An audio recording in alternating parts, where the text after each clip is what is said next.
I don't often visit my parents. I try to avoid going there because I really can't stand the incessant questions about my personal life. But they are family, so I try not to alienate them from my life completely. Since they only live an hour's drive away, I'll usually indulge them by visiting once every few months. Most often I go with my girlfriend because she loves spending time with my mother. Shocking for most people, I know. Last weekend, however, my girlfriend had been busy with work, and I had already made a promise to my mother that I'd visit soon.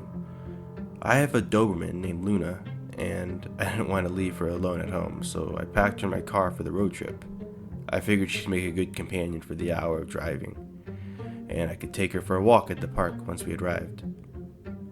I started the journey, and just halfway through I saw a roadblock ahead. I picked up my phone and turned on the GPS, which rerouted me from the highway onto a road which would go in an arc around the roadblock and go right back on the path which I was supposed to take. And it said my trip would only be around 20 minutes longer that way. Since I had no other choice, I decided to follow the prompt and got off the highway and onto the old, badly maintained road. It was around 2 p.m., so it was still pretty visible, but the weather had started to deteriorate. So adding the bad road to the rain, I had to slow down significantly. The road led between rows of crops until they cleared away, and I was faced with an industrial building far in front, which was part of a town ahead.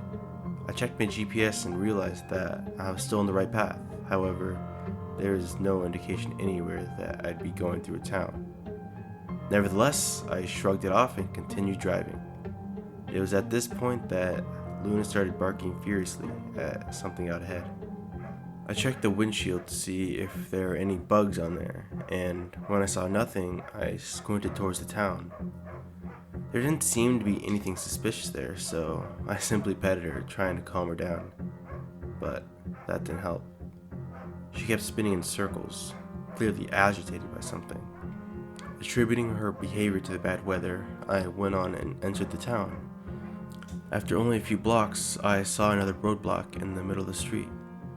Checking the GPS, I realized that it wasn't aware of it, and it instead continued telling me to go forward. I turned left and tried one of the adjacent streets, but it was blocked too.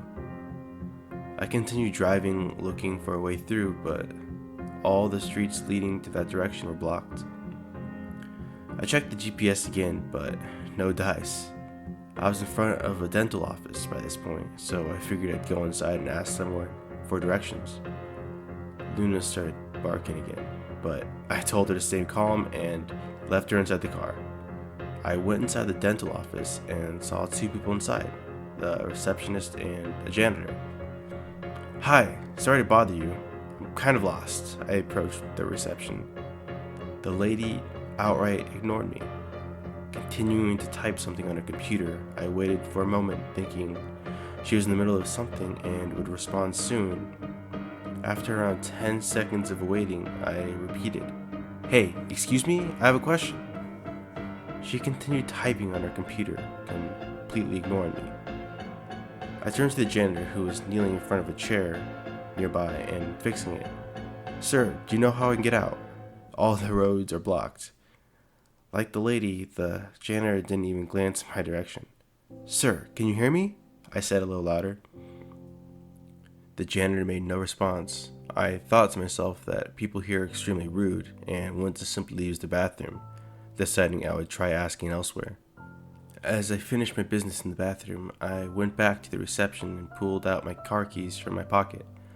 A coin got dragged out of my pocket along with the keys and fell on the floor with a loud clink. Immediately, the reception lady and the janitor jerked their heads in my direction. They had stopped doing their business and were now staring at me with unblinking gazes. I froze, not sure how to react, and then they both stood up at the same time, not breaking their gazes. They started taking steady steps towards me, the janitor going around the chair and the reception lady around the desk. They didn't even stumble or run into any objects, despite the room being cluttered with a plethora of items. It was as if they knew exactly where to step, despite having their gazes fixed on me. I freaked out and ran up the stairs, which were right next to me.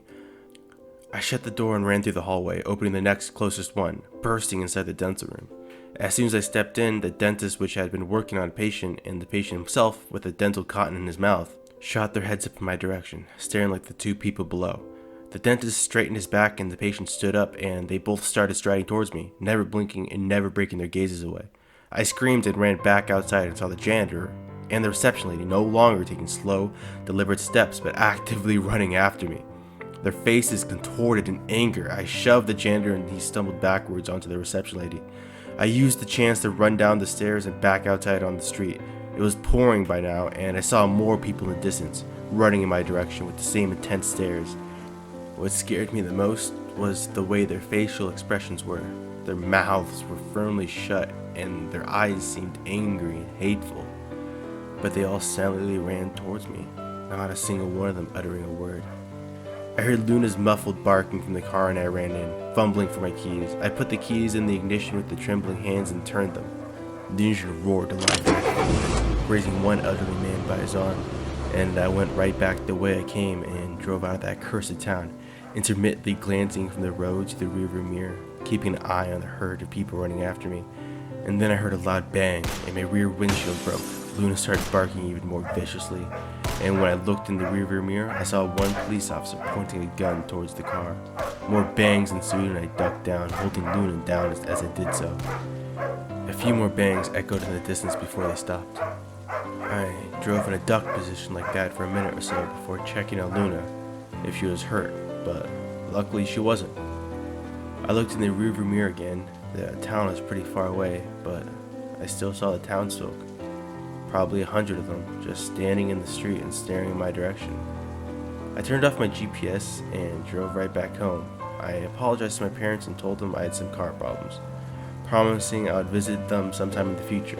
On my way back, the people who saw me shot up car gave me weird glances, and a police officer who pulled me over didn't seem to believe my story.